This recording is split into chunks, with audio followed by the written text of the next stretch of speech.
नमस्कार दोस्तों, you are watching morning बस with the motive of the channel learn together grow together.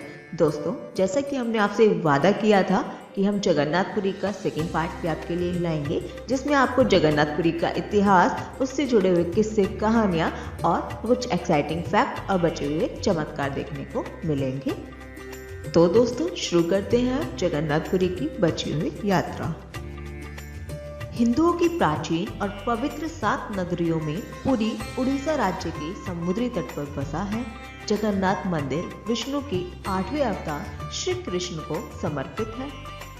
Bharat के पूर्व में बंगाल की खाड़ी के पूर्वी छोर पर बसी पवित्र नगरी पुरी उड़ीसा की राजधानी भुवनेश्वर से थोड़ी दूरी पर है।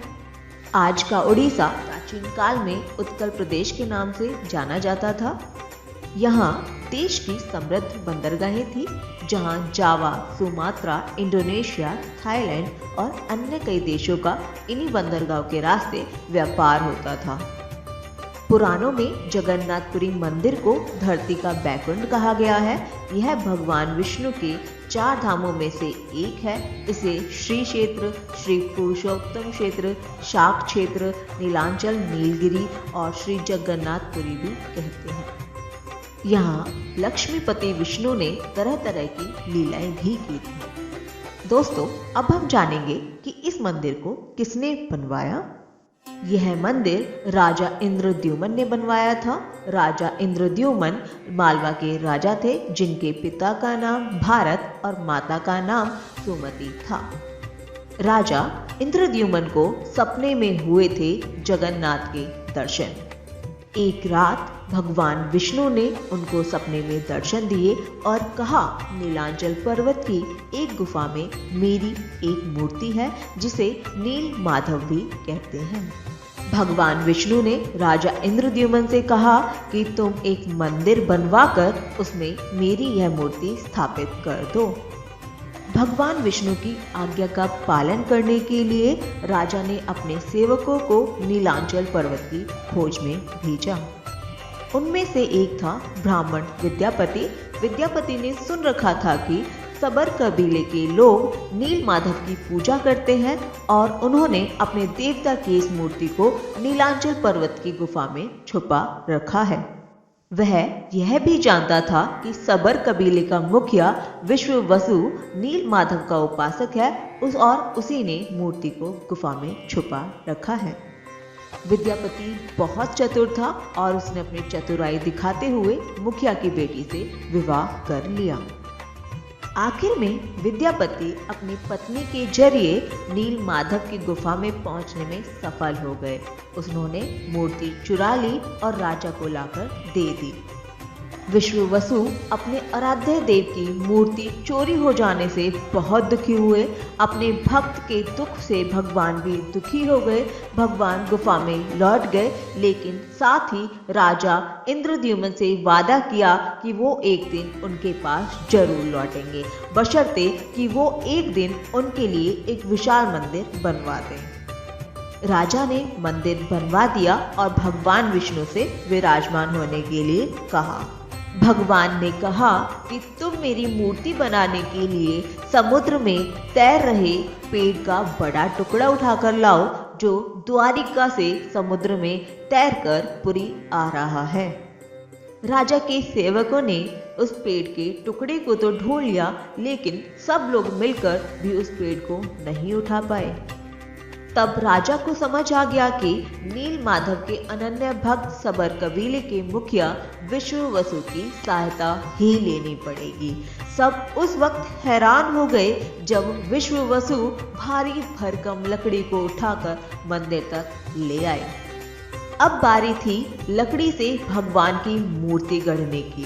राजा के कारीगरों ने लाख कोशिश कर ली, लेकिन कोई भी लकड़ी में एक छेनी तक नहीं लगा सका। तब तीनों लोक के कुशल कारीगर भगवान विश्वकर्मा एक बूढ़े व्यक्ति का रूप धरकर आए और उन्होंने राजा से कहा कि वह नील माधव की मूर्ति बना सकते हैं, लेकिन साथ ही उन्होंने अपनी शर्त रखी कि वे 21 दिन में मूर्ति बनाएंगे और वो भी अकेले में ही बनाएंगे। कोई उनको बनाते हुए नहीं देख सकता उनकी शर्त मान ली गई। लोगों को आरी, छैनी, हथौड़ी की आवाजें आती रहीं। राजा इंद्रद्युम्न की रानी गुंडिचा अपने को रोक नहीं पाई। वह दरवाजे के पास गई तो उसे कोई आवाज सुनाई नहीं दी। वह घबरा गई। उसे लगा कि बूढ़ा कारीगर मर गया है। उसने राजा को सूचना दी। अंदर से कोई आवाज सुनाई नहीं दे रही थी तो राजा को भी ऐसा ही लगा। सभी शर्तों को और चेतावनियों को दरकिनार करते हुए राजा ने कमरे का दरवाजा खोलने का आदेश दिया। जैसे ही कमरा खोला गया तो बूढ़ा व्यक्ति गायब था और उसमें 3 अधूरी मूर्तियां मिली। भगवान नीलमाधव और उनके भाई के छोटे छोटे हाथ बने थे, लेकिन उनकी टांगे नहीं थी, जबकि सुभद्रा के हाथ पांव बनाए ही नहीं गए थे। राजा ने इसे भगवान की इच्छा मानकर इन्हीं अधूरी मूर्तियों को स्थापित कर दिया। तब से लेकर आज तक तीनों भाई बहन इसी रूप में विद्यमान है। वर्तमान में जो मंदिर है वह 7वीं सदी में बनवाया गया था। हालांकि इस मंदिर का निर्माण ईसा पूर्व 2 में भी हुआ था। यहाँ स्थित मंदिर 3 बार टूट चुका है। 1174 ईस्वी में ओडिशा शासक अनंग भीमदेव ने इसका जीर्णोद्धार करवाया था। मुख्य मंदिर के आसपास लगभग 30 छोटे बड़े मंदिर स्थापित हैं। दोस्तों, आइए अब जानते हैं अगले चमत्कार के बारे में। हनुमान जी करते हैं जगन्नाथ की समुद्र से रक्षा। माना जाता है कि 3 बार समुद्र ने जगन्नाथ जी के मंदिर को तोड़ दिया था। कहते हैं कि महाप्रभु जगन्नाथ ने वीर मारुति हनुमान जी को यहाँ समुद्र को नियंत्रित करने हेतु नियुक्त किया था, परंतु जब हनुमान जी जगन्नाथ, बलभद्र और सुभद्रा के दर्शनों का लोभ नहीं कर पाते थे, वे प्रभु के दर्शन के लिए नगर में प्रवेश कर जाते थे। ऐसे में समुद्र भी उनके पीछे नगर में प्रवेश कर जाता था। केसरी नंदन हनुमान जी की इस आदत से परेशान होकर जगन्नाथ महाप्रभु ने हनुमान जी को यहाँ स्वर्ण बेड़ी से आबद्ध कर दिया। यहाँ जगन्नाथपुरी में ही सागर तट पर बेदी हनुमान का प्राचीन एवं प्रसिद्ध मंदिर है। भक्त लोग बेड़ी में जकड़े हनुमान जी के दर्शन करने के लिए यहाँ आते हैं। दोस्तों, यदि आप हमारी दी हुई जानकारी को पसंद कर रहे हैं तो चैनल को लाइक, सब्सक्राइब और शेयर करना मत भूलिएगा। अंत में जानिए मंदिर के बारे में कुछ अज्ञात बातें।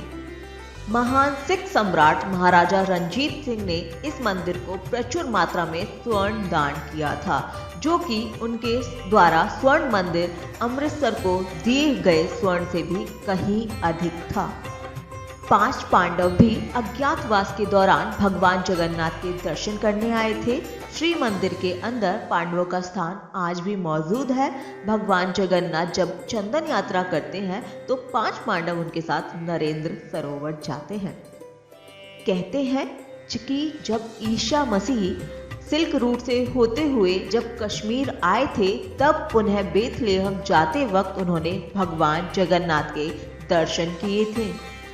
9वीं शताब्दी में आदि शंकराचार्य ने यहाँ की यात्रा की थी और यहाँ पर उन्होंने 4 मठों में से एक गोवर्धन मठ की स्थापना भी की थी।